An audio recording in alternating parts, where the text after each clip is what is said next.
حضرت امام حسین امام حمام کربلا کے تپتے ہوئے ریگزار کے اندر 2 محرم کو پہنچے اور 9 محرم تک آپ مختلف انداز سے مفاہمت کی بات اس انداز سے کرتے رہے کہ میں بیعت نہیں کروں گا لیکن کچھ تو خون سے بھی بچنا چاہتا ہوں، لیکن ان کا ایک ہی مطالبہ تھا کہ ہر صورت میں بیعت کرنا ہوگی، اس کے علاوہ کوئی صورت نہیں ہے۔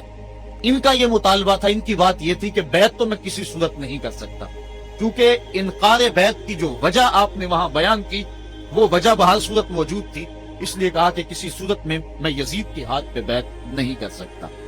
خیر وقت گزرتا گیا، پھر 9 کو یہ بات طے ہو گئی کہ لڑنے کے لیے تیار ہو جاؤ اگر تم نے بیعت نہیں کرنی۔ بیعت کرنے کی صورت میں مراعات سے نوازا جا رہا تھا، بڑے سے بڑا شہنشاہ بھی ہوتا اس کے پاؤں میں بھی لغزش آ جاتی، لیکن حضرت امام حسین رضی اللہ تعالیٰ عنہ نے فرمایا کہ یہ تخت و تاج کیا چیز ہے، جن کی مسند محبوب کی گلی میں لگی ہو وہ تخت سکندری پہ کبھی تھوکا بھی نہیں کرتے، مجھے ان تخت و تاج کی پرواہ نہیں، میں تو کلمت الحق کے اعلیٰ کے لیے میدان عمل میں آیا۔ آپ نے مقام بیضا پہ خطبہ دیتے ہوئے کہا تھا کہ لوگوں میں جانتا ہوں کہ میرے ساتھ کیا ہونے والا ہے، لیکن اس کے باوجود میں میدان میں اس لیے جا رہا ہوں وَلَكُمْ فِيَّ أُسْوَةٌ کہ میری زندگی تمہارے لیے ایک نمونہ بن جائے۔ آپ نے اپنی زندگی کو قیامت تک آنے والی نسلوں کے لیے ایک نمونہ قرار دیا، اور میں نے پچھلے اجتماع کے موقع پہ کہا تھا، جو احباب پچھلے اجتماع پہ موجود تھے انہیں وہ جملے یاد ہوں گے کہ قیامت تک جبر کے خلاف جتنی بھی تحریکیں اٹھیں گی سب کا قائد حسین ابن علی ہوگا۔ انسان کی عقل اور منطق اس کو یہ دلیلیں دیتی ہے کہ تم جبر کے خلاف اگر میدان میں آئے تو کٹ جاؤ گے، ٹکڑے کر دیے جائیں گے، جبر سے مفاہمت کر لو، لیکن عشق سکھاتا ہے مفاہمت نہ سکھا، جبر ناروا سے مجھے میں سر بکف ہوں، لڑا دے کسی بلا سے مجھے۔ تو عشق انسان کو لڑنے کا سلیقہ دیتا ہے، محبت باطل سے ٹکرانے کا درس دیتی ہے۔ کہا میں اس کے باوجود میدان عمل میں جا رہا ہوں اس لیے کہ میری زندگی تمہارے لیے نمونہ بن جائے، اور قیامت تک لوگ میری زندگی سے راہیں تلاش کرتے کرتے میری زندگی کو نمونہ بناتے بناتے جبر کے مقابلے میں کھڑے ہو جائیں اور سرخروئی اور کامیابی حاصل پائیں۔ تا قیامت قطع استبداد کر، موج خون او چمن ایجاد کر، اللہ اللہ وائے بسم اللہ پدر، مانائے ذبح عظیم آیت بسر، سرخ رو عشق غیور از خون او، شوخی این مصرع از مضمون او۔ عشق غیور کے چہرے پہ جو سرخی دوڑ رہی ہے یہ حسین ابن علی کے خون کا صدقہ ہے، ان کے خون نے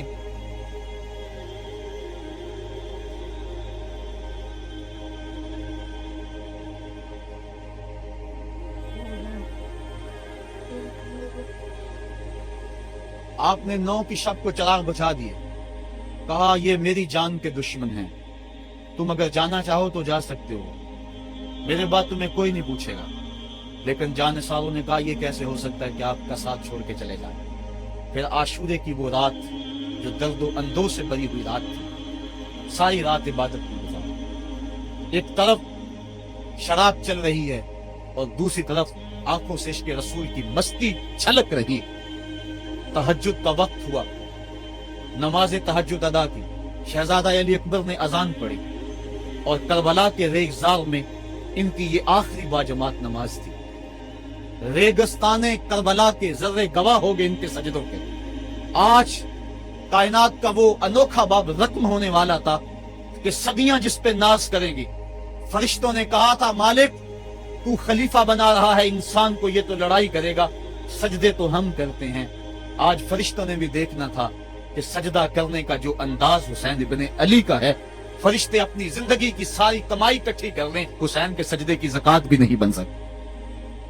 جب جبر کی تیغیں چمکنے لگیں اور ایک ایک کر کے آوان و انصار جام شہادت نوش کرنے لگے، کبھی وہب شہید ہو رہے ہیں، کبھی زہر شہید ہو رہے ہیں، کبھی اون و محمد کے لاشیں گر رہے ہیں، کبھی قاسم کی جوانی لٹ رہی ہے، کبھی جواں اکبر کی آواز کربلا کے ریگ زاروں میں گونجتی ہے، یا ابا تاہو ادرکنی، میرے باپ مجھے پکڑیے۔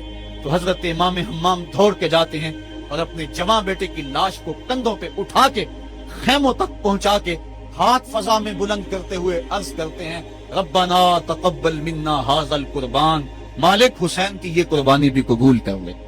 معصوم علی اصغر کو ہاتھوں میں لے کر جب سوئے فراق بڑھے اور 2 شاخہ تیر ان کے حلق میں پیوست ہوا، چلو میں خون لے کر آسمان کی طرف اچھال کے کہتے تھے مالک میری یہ کمائی تھی، یہ بھی تیرے راہ میں قربان کرتا ہوں، حسین کی یہ ننھی قربانی بھی قبول کر لے۔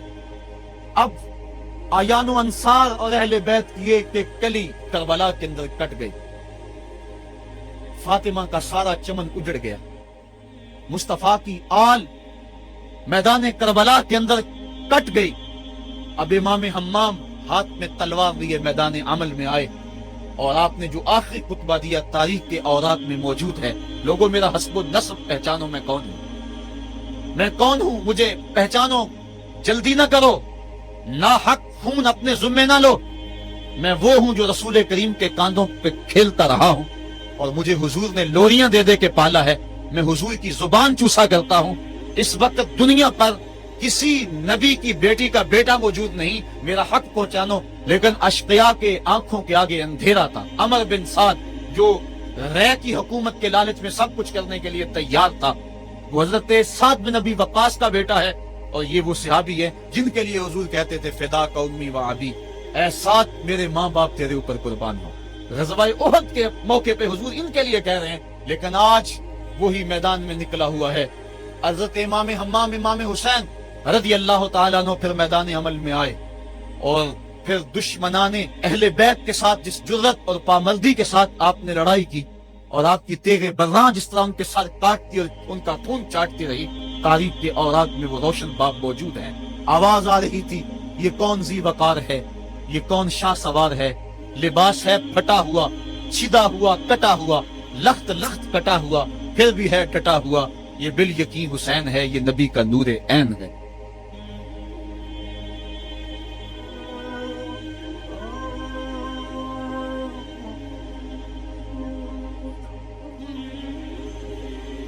حضرت امام حسین حضرت امام حمام رضی اللہ تعالیٰ عنہ میدان کربلا کے اندر جبل کی تیغوں کے مقابلے میں کھڑے ہیں۔ حق بلند ہوتا ہے، باطل کے پاس جتنے مرضی لاؤ لشکر ہوں، باطل بزدل ہوتا ہے، اس کے سینے کے اندر وہ حرارت نہیں ہوتی جو حق کے سینے کے اندر ہوتی ہے۔ ذرا غور تو کرو، 22,000 کا لشکر جرار ان کے مقابلے میں، جو محتاط روایات کے مطابق، ورنہ 82 کی روایت کی کتب تواریخ میں موجود ہے، بلا 72 افراد جو 3 دن سے بھوکے بھی اور پیاسے بھی، ان کے لیے 22,000 کا لشکر کیا معنی رکھتا ہے۔ لیکن باطل ہمیشہ بزدل ہوتا ہے، اگر حق میدان عمل میں کھڑا ہو جائے تو کائنات کی کوئی چیز اس کے سامنے نہیں ٹھہر سکتی۔ یہ سبق حضرت امام حمام کی قربانی نے ہمیں پیش کیا۔ 72 افراد جبر کے خلاف کھڑے، 71 افراد خاک و خون میں ان کے لاشیں مل گئے۔ اب حضرت امام حسین رضی اللہ تعالیٰ عنہ میدان کربلا میں آپ نے آخری جو خطبہ ارشاد کیا، جس کے الفاظ میں نے آپ کے سامنے رکھے، لیکن انہوں نے ایک ہی بات کہی کہ آپ بیعت کریں یا میدان میں آ جائیں۔ آپ نے کہا کہ میں تو کسی صورت بیعت کرنے کو تیار نہیں۔ پھر میدان عمل میں آئے، ان کو کاٹتے رہے، پھر گھوڑے کو ایڑ لگائی اور فرات کی لہروں میں آئے، پانی کا چلو بھرا اور لشکر اشقیاء کی طرف دیکھ کے کہا کہ تم نے میرے لیے پانی بند کیا، دیکھو آج حوض کوثر پہ بھی حسین کا قبضہ ہے، فرات کی لہروں پہ بھی حسین کا قبضہ ہے۔ لیکن آپ نے اس کے باوجود